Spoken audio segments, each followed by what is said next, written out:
자, 이제 말씀을 전하겠습니다. 말씀은 로마서 강의 29번째 시간, 하나님에 대한 인간의 불의와 불경건에 관하여. 우리는 지금 이렇게 얘기하죠. 하나님에 대한 인간의 불의와 불경건에 관하여. 그러니까 우리가 이런 태도를 취하고 있다라는 의미겠죠. 불의하고 불경건하다라는 태도를 취하고 있는데, 그러면 그렇지 않을 수 있을까라는 부분에 대한 의문도 있습니다. 그렇지 않을 수도 있을까? 근데 성경이 분명히 얘기하기는, 결론부터 얘기하자면 그렇지 않을 수는 없다라고 말합니다. 그러면 우리의 불의와 불경건은 평생 동안 우리가 가져가야 될 수밖에 없는 문제가 되고, 그렇다면 늘 조심해야 되는 문제가 된다라는 의미가 되겠습니다. 사람은요, 누구나 끝맨이고 싶어합니다. 좋은 사람이고 싶어하죠. 누가 나쁜 사람으로 인식돼서 사람들에게 미움을 받고 싶겠습니까? 좋은 사람으로 인식돼서 더 좋은 사람이라고 칭찬도 받고, 또 다른 사람이 호감 있는 얼굴로 대하고 사랑받는 것을 원하겠죠. 그리고요, 적어도 남들은 몰라도 나 자신이 느끼기에 좋은 사람이 아닌 사람이라고 할지라도 다른 사람은 나를 좋은 사람이라고 여겨주었으면 하는 그런 바람도 있습니다. 또 사람은요, 좋은 사람뿐만 아니라 행복해지기를 원합니다. 지금 당장 행복한 상황이 아니라도 우리는 행복해지기를 바라고, 또 그것이 불가능하다면 우리의 감정만이라도 행복을 유지하기를 바랍니다. 그래서요, 착각이라도 해서 그 행복이 내게 있었으면 하고 그렇게 느끼기를 원합니다. 그래서 약을 먹고 술을 마시고 그래서라도 그 행복한 기분을 유지하려고, 행복하지 않으니까 도움을 받기도 합니다. 그래서 말초적인 즐거움을 찾아서 그것을 벗어나지 못하고, 또 그것을 깨어나고 나면 다시 허무 속에 빠져서 더 깊은 절망 속에 빠지는 일을 반복하곤 합니다. 이런 일이 발생하는 원인은요, 세상에서 찾을 수 없습니다. 그저 세상의 대답은 이 세상이 공허하고 너무나 허무하고, 그래서 이 세상에 무엇으로도 채울 수 없는 정신적인 문제가 사람에게 기본적으로 있기 때문이라는 정도의 대답만 돌아올 뿐입니다. 그러니까 기본적으로 세상이 문제가 있다는 거죠. 그러므로 근본 문제는 알 수는 없으나 아예 문제 해결을 할 수가 없으니 우리는 그 문제로부터 조금만 거리를 두고 좀 떨어져 있자. 그래서 여유를 갖자. 그리고 이 문제는 해결할 수 없는 거니까 거기에 조급하지 말고 그냥 좀 낙관적으로 생각하자. 그 다음에 이거 우리 힘으로 극복되는 것도 아닌데 괜히 절망할 필요 없이 그냥 우리가 할 수 있는 일들도 긍정적으로 생각하자라고 그렇게 말해버립니다. 이런 방식 해결책을 제시하는 사람들 사이에서 근본적인 문제를 고민하고 그 문제에 대해서 심각하게 문제를 삼는, 그 문제를 맞닥뜨린 사람들은 괴로워할 수밖에 없고 그 괴로움을 벗어날 방법이 없다는 것입니다. 그래서 정신병에 걸리고, 그래서 고민을 하다가 스스로 무너지고 허무 속에 빠져서 이상한 사람이 되어가고 이렇게 하게 됩니다. 왜냐하면 이것은 사람들이 얘기하는 그것들은요, 포기지 해결이 아니기 때문에 그렇습니다. 우리 오늘의 모든 인간들은 괴로워하는 문제의 근본이 어디 있는지를 다시 한번 생각해보고 살펴봐야 됩니다. 그래서 인간은 그 본질상 그 괴로움을 안고 살 수밖에 없는 존재인데, 그 문제 어떻게 해결해야 되는 것인가 라는 부분에 성경의 답이 있다는 것을 우리는 알아야 된다는 것입니다. 오늘 로마서 1장 18절, 하나님의 진노가 불의로 진리를 막는 사람들의 모든 경건하지 않음과 불의에 대하여 하늘로부터 나타난다, 이렇게 말했죠. 하나님이 주신 게 아니라 하나님께로부터 멀어져 있기 때문에 우리에게 생겨난 일이다 라는 것이 결론입니다. 자, 성경 말씀의 내용을 말하겠습니다. 첫 번째, 가장 중요하게 우리가 생각해야 되는 첫 번째 대전제를부터 얘기합니다. 하나님이 우리를 만드셨습니다. 위에 읽어보세요. 시작. 태초에 하나님이 천지를 창조하시니라. 하나님이 만드셨습니다. 하나님이 만드셨습니다. 이 대전제를 부인하고 인정하지 않거나 또 믿는다고 말은 하면서도 불신하거나 부분적으로 인정하거나 있는 그대로의 사실을 인정하지 않는 것, 이것은 정확하게 믿지 않는 것과 동일한 것입니다. 왜냐하면 성경이라는 이 크기가 말이죠, 성경은 진리죠. 예를 들면 성경 전체에 10,000가지 얘기가 나와 있다고 생각을 한번 해보기로 하자 이 말이에요. 그 10,000가지 얘기 중에서 이렇게 해야 된다, 이렇게 해야 된다, 이렇게 해야 된다. 근데 그 중에 99가지 정도가 맞고 한 가지가 틀린다면 성경은 오류가 있는 것입니다. 그렇죠? 그러면 이미 성경은 그것 자체로서 진리가 아닙니다. 그럼 그게 진리가 아니라고 결론이 나면 어떤 일이 벌어지냐면, 주 예수를 믿으라 그리하면 너와 내 집이 구원을 얻으리라도 확신할 수 없습니다. 그것마저도 거짓일 가능성이 1%는 늘 포함되어 있는 것입니다. 의미는 이해하시죠? 그것도 의심받아도 아무 할 말이 없다 이 말이에요. 그리고 오직 길이요 진리요 생명이신 분은 예수 그리스도 한 분뿐이다라고 얘기하는 그것마저도 문제가 되고 태초에 하나님이 천지를 창조하셨다는 것까지도 문제가 생긴다 이런 말입니다. 그래서 결국은 성경이 단 하나의 조각인 프래그먼트 하나가 문제가 생겨서 이상해져 버리면, 이것을 인정하지 않는 오류 속에 빠져버리면 성경 전체가 진리가 아닌 것이 되고, 그 진리가 아닌 것을 우리가 믿고 진리인 것처럼 착각하게 되는 일이 벌어지게 되는데, 그러므로 성경은 부분적으로 믿어서 성경이다라고 인정받는 것이 아니라 성경은 완벽하게 믿어야 성경인 것이지, 부분적으로 의심해서 이거는 이럴 수도 있고 저럴 수도 있고 라고 그렇게 성경을 생각하는 사람들은 성경을 전혀 믿지 않는 것이고 하나님의 존재도 전혀 인정하지 않는 것에 속하는 것입니다. 오히려 그것이 더 위험한 것입니다. 아예 부인하는 것보다. 아예 믿는 것, 아예 부인하는 것. 이 두 가지만 있을 뿐이다 이런 말이죠. 그래서 말합니다. 성경은 믿는 것은 완벽하게 믿어야 되죠. 그 사실을 변형 없이 인정하고 그것을 그대로 받아들여야 시인하는 것입니다. 자, 로마서 10장 10절 읽어보시기 바랍니다. 시작. 사람이 마음으로 믿어 의에 이르고 입으로 시인하여 구원에 이르느니라. 지식으로 믿을 수 있는 건 지식으로 믿을 수 있는 거예요. 자, 그런데 만약에 우리가 상식적으로 우리의 합리적인 선이라는 게 있어요. 사람이 경험을 하고 생각하고 또 사람이 확대할 수 있는 이성의 영역이라는 게 존재하는데, 사람의 이성의 영역을 요만큼의 크기라고 생각하자 이 말이에요. 그런데 여기서 도저히 하나님의 하신 일은 이해가 되지 않죠. 예를 들어 어떤 사람이 병에 걸렸어요. 어떤 조치도 취하지 않았는데 손을 얹었더니 나았어. 병이 치료가 됐어. 이건 예수님에게는 흔하게 있는 일이지만 우리에게는 일어나는 일반적인 일은 아니라는 것입니다. 그러니까 우리라고 말하지 말고 사람에게 일어나는 일반적인 일은 아니라는 것입니다. 근데 이런 일이 벌어졌단 말이에요. 그럼 다른 사람들한테, 우리에게는 만약에 이 일이 벌어졌어도 다른 사람들이 얘기하면 이걸 믿겠어요, 안 믿겠어요? 안 믿어줘도 할 말은 없다는 것입니다. 왜냐하면 이것은 합리적이고 객관적이기 때문에 그렇습니다. 합리적이란 말은요, 원인과 결과가 분명해야 돼요. 내가 확인할 수 있는 원인 결과가 분명해야지 합리적이라고 말합니다. 원인이 없어. 세상에 있는 어떤 물질을 넣은 것도 아니고 뭔가 뭐 잘라낸 것도 아니고 뭘 치료한 것도 아닌데 갑자기 나왔어요. 그러면 이거는 합리적이 아니죠. 왜냐하면 원인 없는 결과처럼 보이니까. 그죠? 그 다음에 객관적이란 말의 뜻은요, 그것이 사실이라는 뜻이 아닙니다. 여기에 있는 많은 사람들의 합리성으로 볼 때 아주 많은 대다수가 인정하는 것을 객관이라고 얘기하고 극소수가 인정하는 걸 주관이라고 얘기하는 거예요. 그래서 객관적이고 합리적인 것이 그러면 사실이냐, 이게 팩트냐 라고 물어봤을 때 그거는 그렇게 대답해서는 안 된다고 얘기하는 것입니다. 사실, 지구를 중심으로 태양이 돌고 있다 라고 말하는 천동설을 주장했습니다. 그렇죠? 천동설을 주장했던 그때 시대의 객관은 뭐였습니까? 지구가 멈춰 있다는 것이었습니다. 그렇지 않습니까? 지구가 멈춰 있다. 그리고 뿐만 아닙니다. 그때 당시에 객관은 그랬고, 그때 당시에 그럼 합리성은 뭐였습니까? 그때 당시에는 당연히 그것 역시도 지구가 멈춰 있다 했습니다. 그런데 지금 지구는 어때요? 열심히 공전과 자전을 반복하고 있습니다. 그래서요, 여러분, 사실이라는 것을 늘 과학이 주장하는 것이 사실이라고 보는 것은 대단히 곤란한 입장입니다. 지금까지 과학은 단 한 번도 사실인 적이 없습니다. 왜요? 과학은 계속해서 변하고 발전해 왔습니다. 그 뜻이 뭐예요? 과거에 있었던 이론들이 부인되고 성장했다는 뜻입니다. 그럼 그 전에 있었던 건 틀렸다는 뜻이네요. 틀림을 인정하지 않고 어떻게 바꿉니까? 틀려야 바꾸죠. 그래서 과학을 기본적으로 공부했던 저는 과학의 첫 번째, 과학자의 첫 번째는 의문을 품는 거라고 배웁니다. 의문, 그 다음에 관찰. 무슨 말인지 아시겠어요? 의문을 품지 않는 과학자는 가치가 없습니다. 사실을 의심해야 합니다. 그래야지만 발전이 있고 변형이 있는 것입니다. 자, 이런 것이죠. 여러분, 교회에 출석하는 수많은 사람들은 창조주 하나님을 믿는다고 말합니다. 그런데 대다수는 정작 합리적이고 객관적인 과학, 여기서 말하는 합리적이고 객관적인 부분은 제가 신앙 안의 진리에서 의심하고 있는 부분에 합리적이고 객관적인 부분에 대한 얘기를 말하는 것입니다. 제가 신앙으로 의심하고 있는 부분들을 얘기하는 거예요. 합리적이고 객관적인 과학을 더 믿고 신뢰합니다. 합리적이라는 말과 객관적이라는 말은 다시 말씀드리지만 진리라는 말도 아니고 절대 변할 수 없다는 말도 아닙니다. 오히려 과학은 수없이 바뀌어왔습니다.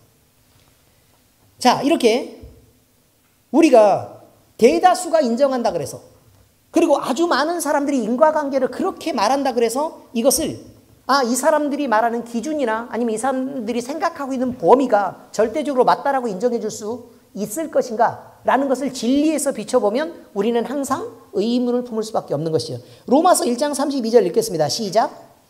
그들이 이 같은 일을 행하는 자는 사형에 해당한다고 하나님께서 정하심을 알고도 자기들만 행할 뿐 아니라 또한 그런 일을 행하는 자들을 옳다 하느니라. 예를 들면 과학자들이 연구비를 받아서 평생을 먹고 살아야 합니다. 그들도 가족을 부양합니다. 그렇지 않습니까? 근데 예를 들면 뭐 이런 거죠. 방사성 원소 동위원소의 반감기가 탄소 13짜리를 기준으로 해서, 여러분 잘 못 알아들어도 알아듣는 사람들이 있으니까 하는 얘기예요. 13짜리를 기준으로 해서 반감기가 지금 1만 년까지밖에 측정이 안 됩니다. 제일 많아요. 그나마 정확하게 측정할 수 있는 건 5천 년 미만입니다. 안 그러면 오차 범위를 벗어나고 있습니다. 계속. 맥시멈 측정해서 아주 정밀한 자료를 측정해봐야 1만 년까지입니다. 그런데 여러분 32만 년 전은 어떻게 합니까? 뭐 4만 6천 년 전에 공룡 뭐 어쩌고 이런 얘기는 어떻게 지금 나오는 얘기입니까? 그리고 다시 말씀드리지만 퇴적암층에 있는 화성암이 만들어졌을 때의 나이를 아는 것이지 퇴적암이 언제 쌓인 것을 말하는 게 아닙니다. 그런데 어떻게 그 퇴적암층에 있는 것에 대한 퇴적암의 나이를 알 수 있다는 거죠?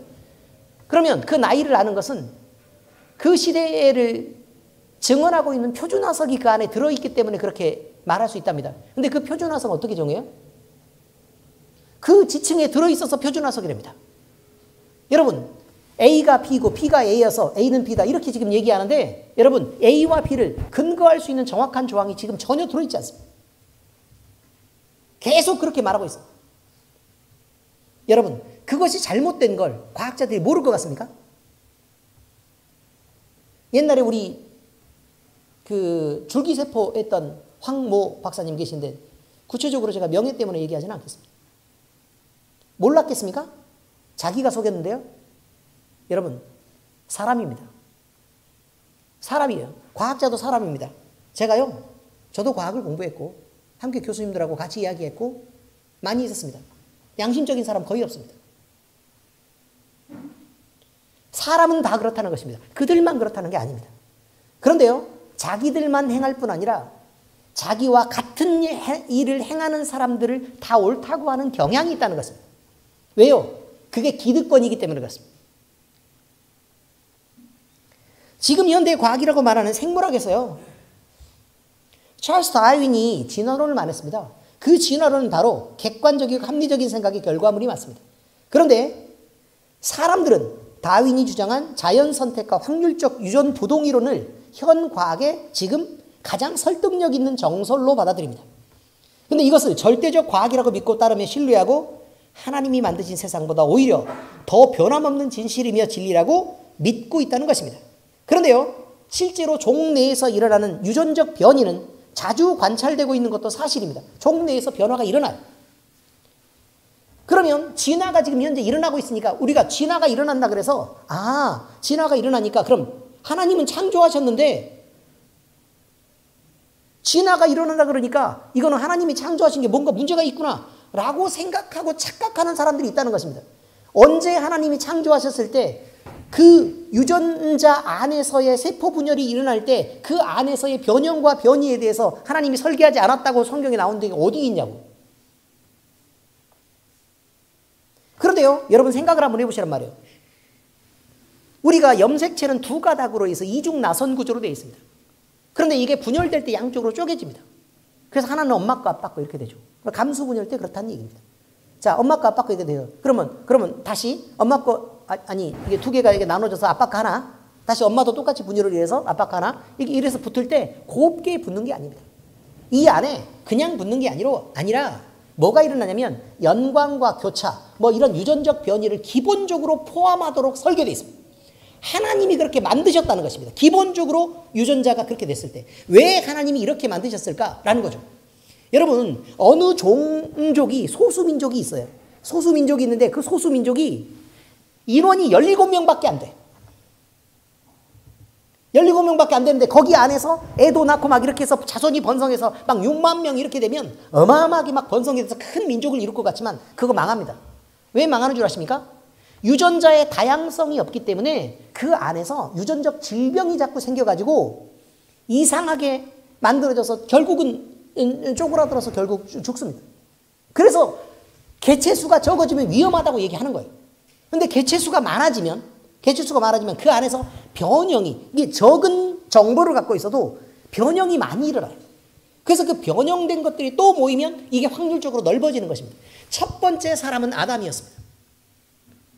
그리고 그로부터 하와를 만들었습니다. 사람은 둘밖에 없습니다. 그러면 하나님이 유전적 다양성을 만들어주지 않았었으면 이 많은 인류가 존재할 수 있었겠느냐 이 말이에요. 당연히 하나님은 유전적 변이를 설계를 하셨고 하나님의 지혜가 거기도 못 미칠 거라고 생각해서 하나님은 유전적 변이를 만들지 않았어 창조할 때 라고 얘기하는 것 자체가 이상한 거라 이 말이에요. 노아의 홍수가 지났습니다. 대홍수가 지났을 때 뭐 노아는 그냥 빼고 노아의 유전자를 받은 아들 셋이 있었고 며느리 셋이 있었습니다. 그럼 겨우 6명의 유전자로 지금의 온 인류가 만들어진 것입니다. 하나님이 그것을 몰랐겠습니까? 우리가 당연히 세포 분열을 하고 있을 때, 감수 분열을 하고 만약에 이게 새로운 자식들이 만들어지고 이렇게 됐을 때, 당연히 그 안에서 일어나는 확률적 유전 변이에 대해서 하나님이 그 안에 집어넣어 놓으셨다는 사실을, 그리고 형질이 발현되는 위치도 조금씩 바뀌게 해놨다는 사실을 우리는 알고 인정할 수 있어야 된다는 것입니다. 그래야 하나님이 어디까지 창조하셨고 하나님의 지혜는 어디까지 미치는가라는 부분에 대해서 우리는 불신자처럼 우리 마음대로 하나님은 창조한 그대로 계속해서 유지되게 할 거야 라고 우리가 결론 내렸지 성경에서 그런 적이 없다는 얘기입니다. 그러니 하나님은 의심받을 것이 아니라 하나님은 인정받으셔야 된다는 것입니다. 이것을 하나님이 만드신 창조를 의심하는 근거로 만들고 또 진화를 믿고 따르며 자기 자신을 신앙인이라고 믿는 사람들, 그러면서도 성경의 창조를 불신하는 이런 사람들은 안 믿는 것이나 다름이 없다는 것입니다. 야고보서 1장 6절에서 8절 보겠습니다. 시작. 오직 믿음으로 구하고 조금도 의심하지 말라. 의심하는 자는 마치 바람에 밀려 요동하는 바다 물결 같으니 이런 사람은 무엇이든지 좇게 얻기를 생각하지 말라.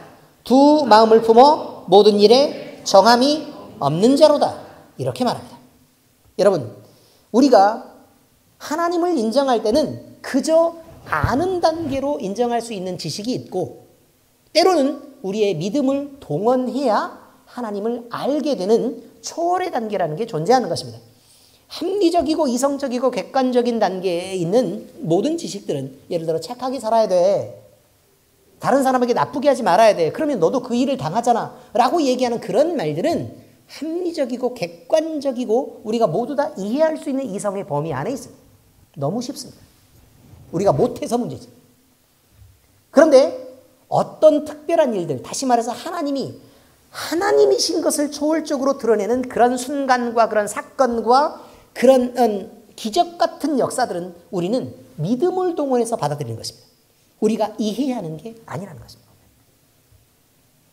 성경은 완전히 믿어야 성경입니다.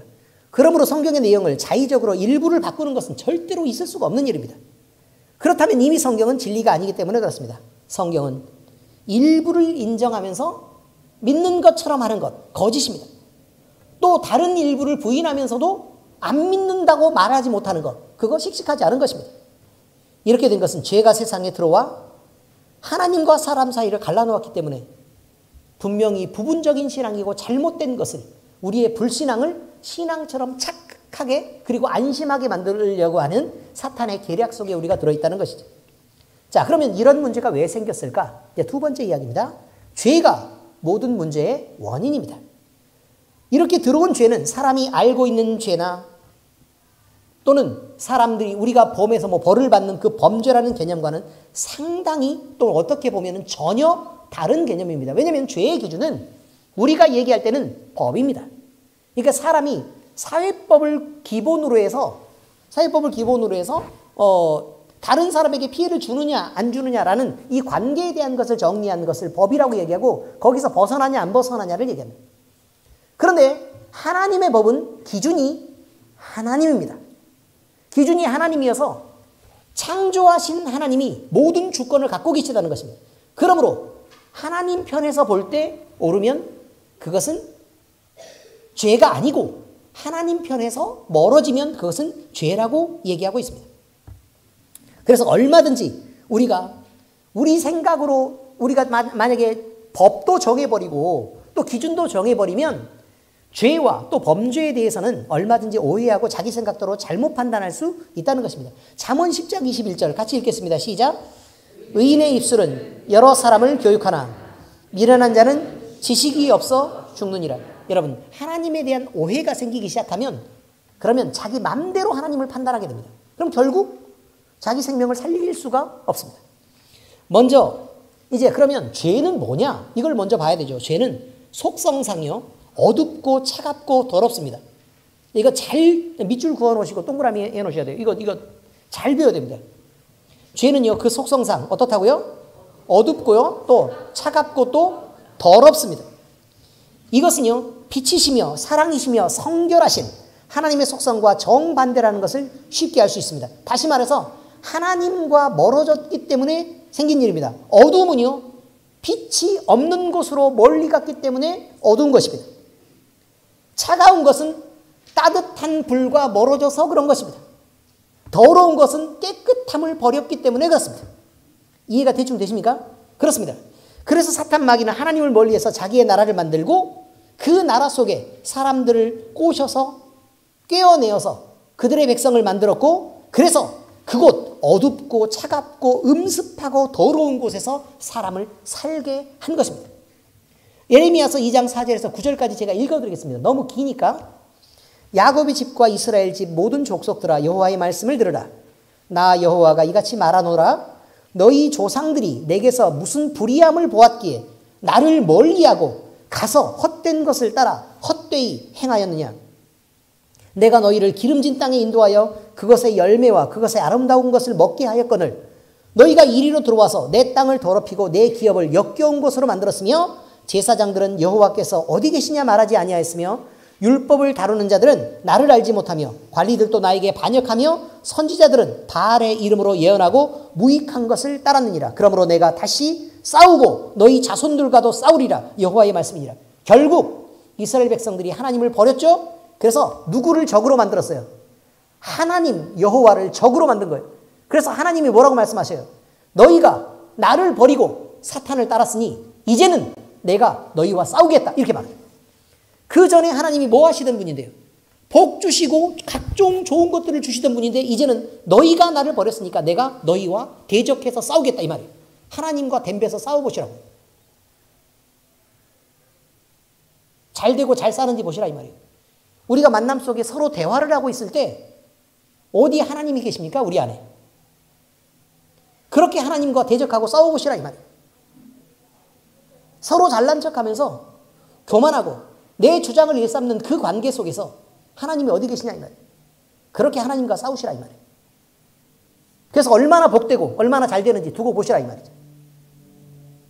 왜 다들 하나님이 화평을 말하고 왜 서로 사랑을 말하고 서로 겸손과 양보를 말할 때 왜 그렇게 안 하냔 말이에요. 내 주장이 그렇게 강하고 그래서 그렇게 인정받으면 한 사람한테 인정받으면 그렇게 대단하고 천국같이 좋습니까?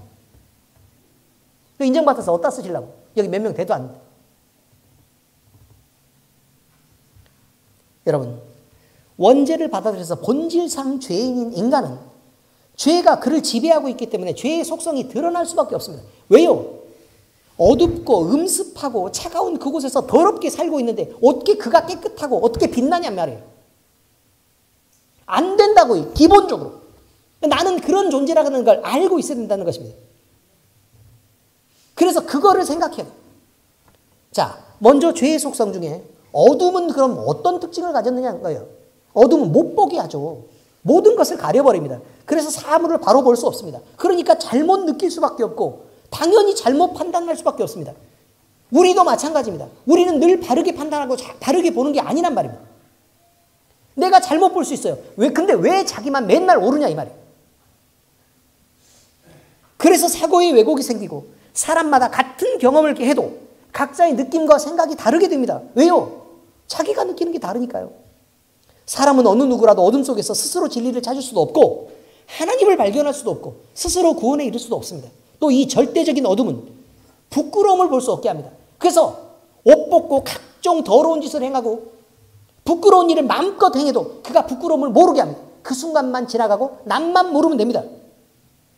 그래서 사람들은 죄를 행하면서도 또 더러운 일을 행하면서도 그런 자들과 함께 어울려서 각종 음란과 더러운 것을 저지르면서도 그 더러운 일을 함께 누리면서 그렇게 살고 있는 것입니다. 어둠입니다. 또 죄의 속성중 차가움은 모든 것을 식히고 굳어버리게 합니다. 여러분, 우리 몸이 굳으면 어떻게 되는지 알고 계시지 않습니까? 죽으면 어떻게 돼요? 굳어요. 그럼 우리 몸이 살아있는데 부분적으로 굳어 있어요. 그러면요, 병들겠죠. 당연히 그렇지 않습니까? 우리의 몸은요, 우리는 몸과 영혼으로 구성되어 있습니다. 그런데 따뜻하게 있어야 될 하나님과 같이 있으면 원래 창조될 때 따뜻하게 만들어져 있습니다. 그런데 그 몸이 식어버리면 그 기능을 잃어버리고 각종 질병에 시달리지 않겠습니까? 부드러움을 잃어버린 몸은 자꾸 다칩니다. 왜? 몸이 뻣뻣하면 몸이 말대로 이놈 관절마디가 잘 움직여지지 않으니까. 그리고 중심을 잡으려고 해도 순간적으로 순발력이 없습니다. 몸이 좀 부들부들해야 순발력이 생기죠. 우리 제이 봐요. 몇 도로 꺾이는지.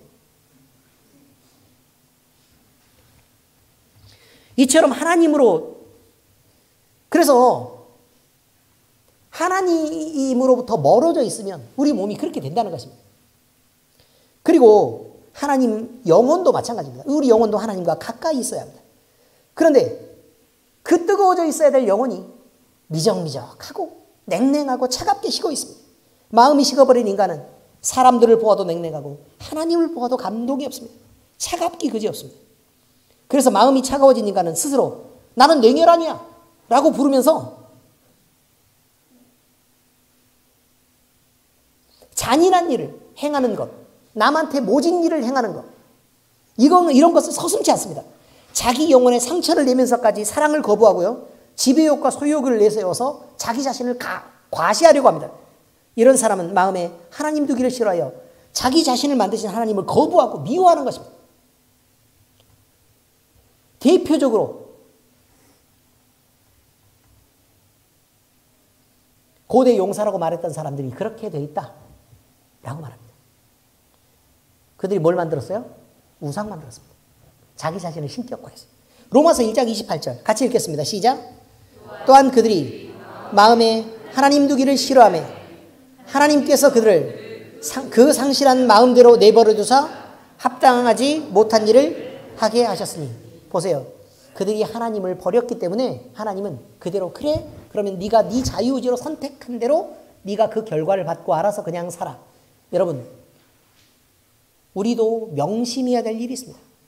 우리가 만약에 하나님을 우리 마음속에서 거부하고 버리면 하나님은 상실한 마음대로 내어 버려두신다는 사실입니다.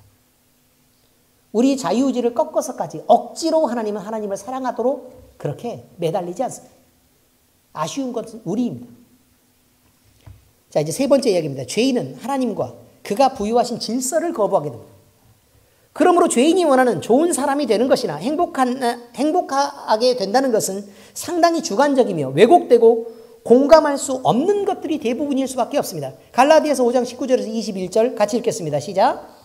육체의 일은 분명하니 곧 음행과 더러운 것과 호색과 우상숭배와 주술과 원수 맺는 것과 분쟁과 시기와 분냄과 당짓는 것과 분열함과 이단과 투기와 술취함과 방탕함과 또 그와 같은 것이 육체의 일이다 라고 말합니다.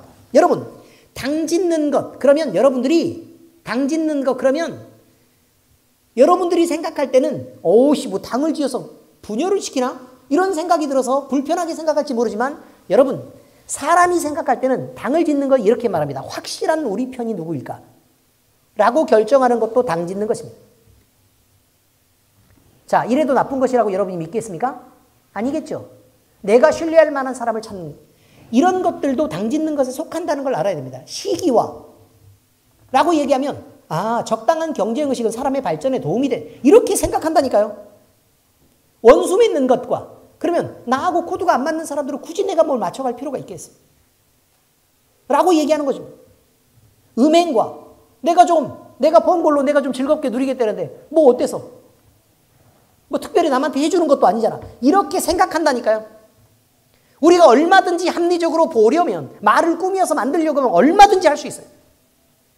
그것이 육체의 일이라고 얘기하는 것입니다. 나에게 유익할 수만 있다면 세상을 의지하고 돈이나 재물을 자랑 삼는 것이 뭐 어때? 라고 생각하면 이것도 우상숭배입니다.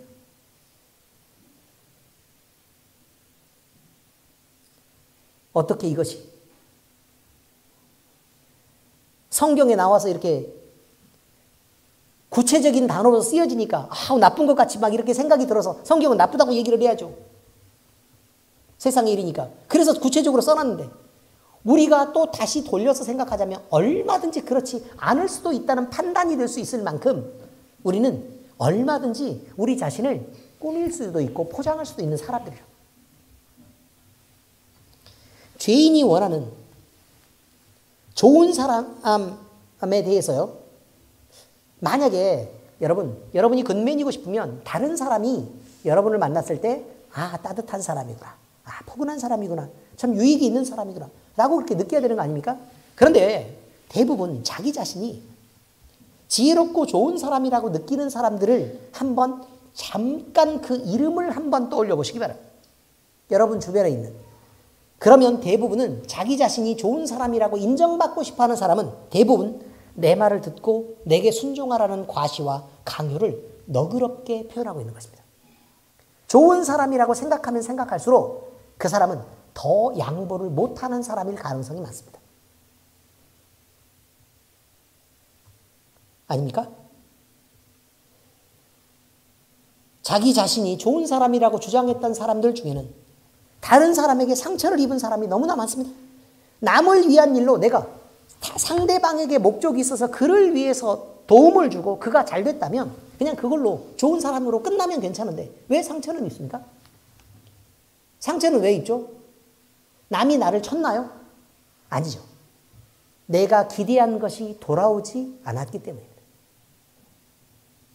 다시 말하면 내가 선한 일을 베풀었을 때 그도 나에게 얼마만큼 보상을 원했던 것입니다. 적어도 태도에서나 말에서라도. 근데 그것이 돌아오지 않아서 내 마음에 화가 나고 상처가 됐던 거 아닙니까? 자기 자신을 다시 한번 더 낮춰서 상대를 존중하고 나를 겸손하게 하는 진짜 그리스도인, 그저 베풀고 그대로 끝나도 좋은 그리스도인이 되기를 예수 그리스도의 이름으로 축복합니다. 여러분 또한 행복해지기를 원하는 건 역시 마찬가지입니다. 자신의 행복이라는 것은요, 원하는 것을 받고 누릴 때 얻어지는 감정입니다. 맞죠? 원하는 것. 그런데 그 의도가 선할 거라고 질문한다면 그것 역시 의문투성이라는 것입니다. 왜냐하면 모든 사람은 죄인입니다. 그러므로 죄인이 원하는 것은 대부분 자신이 상상할 수 있는 세상의 것들 중 가장 좋은 것을 갖고 싶은 것입니다. 그럼 세상에 있는 좋은 것들 중 가장 좋은 것을 여러분이 갖는다고 하면 여러분 행복해지겠습니까? 요한복음 4장 13절에서 14절에 예수님은 다르게 말합니다. 자, 읽겠습니다. 시작. 예수께서 대답하여 이르시되 이 물을 마시는 자마다 다시 목마르려니와 내가 주는 물을 마시는 자는 영원히 목마르지 아니하리니 내가 주는 물은 그 속에서 영생하도록 솟아나는 샘물이 되리라. 여러분, 세상에 주는 물을 마시는 자는 계속 목마르다고 얘기합니다. 그것을 알고 싶다면 내가 가지고 싶어하는 수준의 것이 어떤 건지를 생각을 한번 해봐야 돼요. 원래 우리는 없으니까 뭐 그렇게 큰 건 못 바라잖아요. 그 정도로 가진 사람들을 쭉 이렇게 보시라고. 잘 행복하고 있습니까? 가정에 문제는 없나요? 사람들은 밖으로 나와서 자기의 어려움을 표현하지 않기 때문에 그 가정이 얼마나 어려운지를 모르지만 속으로 들어봐 보면 다 썩어 있습니다. 어둠은 모든 것을 가려버립니다. 그래서 내 마음대로 생각하고 판단하는 것입니다. 막상 행복하시기를 원하지만 그 어디를 헤매도 찾을 수 없는 행복을 찾아 방황하고 그리고 공허하고 허무한 세상에서 벌어진 이들이 의지할 수 있는 것은 이 세상이 아닙니다. 그것을 잊게 해주는 오히려 세상을 벗어나는 방법, 술과 약이 대부분일 것입니다. 그나마 정신을 차릴 힘이 남아있는 사람들은 이런 문제를 외면하고 스스로 질문의 구덩텅이에 빠지지 않게 조심합니다. 그래서 그것과 거리를 둡니다. 그것이 뭐냐면 적절한 운동, 건전한 취미생활, 여유있고 낙관적인 사고방식, 긍정적 사고등입니다. 이것들을 하면 고민하지 않고 생각하지 않고 살 수 있어서, 그래서 그 사람이 당장 직면하고 사람이 벗어날 수 없는 그 어려움과 허무와 공포 속에 빠지지 않게 된다는 것이죠. 그런데 여러분, 이것은 해결책이 아닙니다. 모든 인간들이 괴로워하는 문제의 근본은 하나님을 떠나 빛을 잃어버리고 어둡고 차갑고 더럽고 거짓된 세상에 지금 우리가 몸을 담그고 있다는 사실입니다. 그러니 우리도 어두워지고 우리도 차가워지고 우리도 더러워지고 우리도 거짓될 수밖에 없다는 것입니다. 이런 세상에서 몸을 담그고 살면 왜곡 없이 살 수 있습니까? 그럴 수 없습니다. 병 없이 살 수 있습니까? 그럴 수 없습니다. 더러워지지 않을 방법이 있습니까? 그럴 수 없습니다. 죄를 짓지 않을 수 있습니까? 그럴 수 없습니다. 그런데 인간이 존재하는, 본질상 존재하는 그 괴로움을 떨쳐버리려면 하나님께 나아가 그와 함께 있으면 이 모든 문제는 한 번에 해결되는 거 아닙니까? 요한복음 14장 27절에 이렇게 말합니다. 주님입니다. 시작. 평안을 너희에게 끼치노니 곧 나의 평안을 너희에게 주노라. 내가 너희에게 주는 것은 세상이 주는 것과 같이 아니하니라. 너희는 마음에 근심하지도 말고 두려워하지도 말라. 이렇게 말합니다.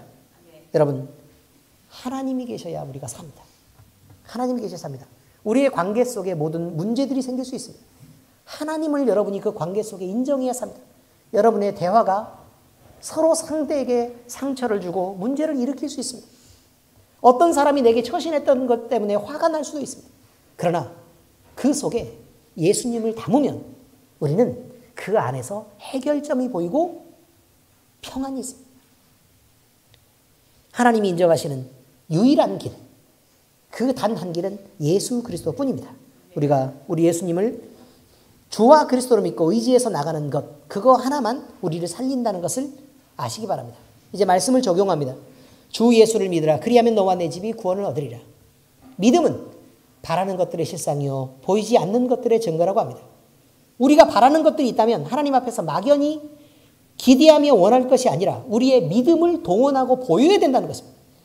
그냥 믿는다고 얘기하면서 내가 하고 싶은 거 다 하고 어둠 속에 있는 그것들을 다 드러낼 일이 아니라 우리의 관계 속에서 우리의 입과 말과 행동 속에서 하나님이 드러나야 된다는 것입니다. 지금 나에게 주님이 계시구나 라고 느껴야 된다는 것입니다.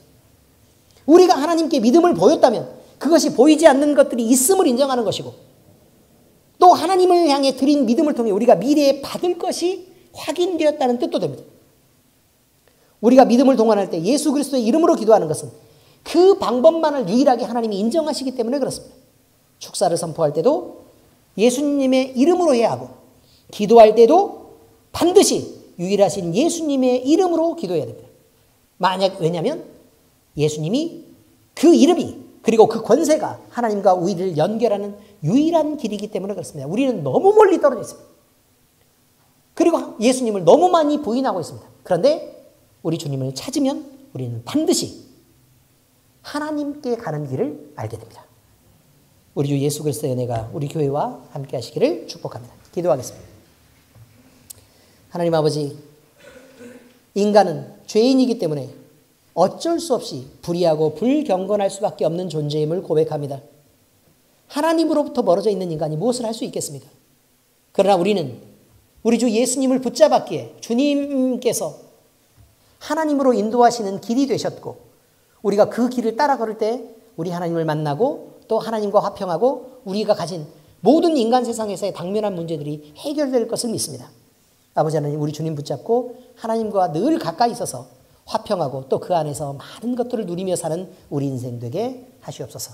살아계신 우리 주 예수 그리스도의 이름으로 감사하며 기도합니다. 아멘.